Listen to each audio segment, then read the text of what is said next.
نحمدہ و نصلی علی رسولہ الکریم، اما بعد۔ اعوذ باللہ من الشیطان الرجیم، بسم اللہ الرحمن الرحیم۔ السلام علیکم ورحمۃ اللہ وبرکاتہ۔ امید کرتا ہوں آپ صحت اور ایمان کی اعلیٰ حالت میں ہوں گے۔ اللہ تبارک و تعالیٰ آپ کو اور آپ کے اہل خانہ کو ہمیشہ ہنستا مسکراتا رکھے۔ آج ہم بات کریں گے کہ خواب میں رسگلہ دیکھنا کیسا ہے۔ اگر کوئی شخص خواب میں رسگلہ دیکھتا ہے تو دلیل ہے خواب دیکھنے والے شخص کو خوشی ملے گی، فائدہ حاصل ہوگا۔ اگر کوئی شخص خواب میں دیکھے کہ وہ خواب میں رسگلہ کھاتا ہے تو دلیل ہے خواب دیکھنے والا شخص خوشخبری سنے گا، حلال روزی ملے گی، رزق میں برکت اور اضافے کی دلیل ہے۔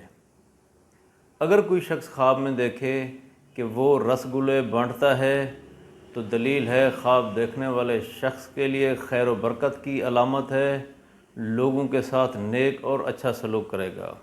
اگر کوئی شخص خواب میں دیکھے کہ وہ رسگلہ کسی کو کھلاتا ہے تو دلیل ہے دونوں میں محبت بڑھے گی، خوشی حاصل ہوگی۔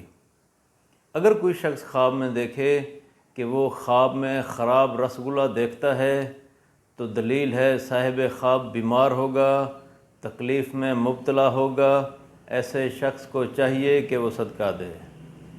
اللہ تبارک و تعالیٰ سے دعا ہے کہ اللہ تبارک و تعالیٰ ہمارے خوابوں کو ہمارے لیے باعث رحمت اور باعث برکت بنائے۔ السلام علیکم ورحمۃ اللہ وبرکاتہ۔